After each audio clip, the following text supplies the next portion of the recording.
Termiz shahrida viloyatimiz taekvondochilari bizning faxrimiz shiori ostida tadbir tashkil etildi. Unda 2025-yilning oktyabr oyida Xitoyning Usi shahrida bo'lib o'tgan Jahon chempionatida g'olib va sovrindor bo'lgan sportchilar taqdirlanishdi.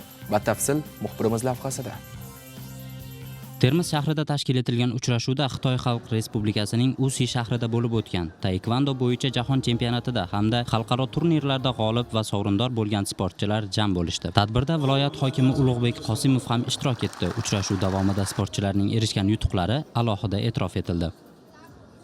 Xitoyning Usi shahrida bo'lib o'tgan taekvondo sport turida jahon chempionati bo'lib o'tdi va bunda birinchi o'rinni qo'lga kiritdim. Bundan juda ham xursandman. Hamma sportchining orzusi bundan erishganimdan keyin yana ham kattaroq musobaqalarga erishishga maqsad qilganman. Olimpiada o'yinlari, Osiyo o'yinlari bor bu yil va shunga harakatdaman. Katta maqsadlarim Osiyo o'yinlari, Grand Prix musobaqalari, 2028-yil yozgi Olimpiada o'yinlarida O'zbekiston bayrog'ini ko'tarish.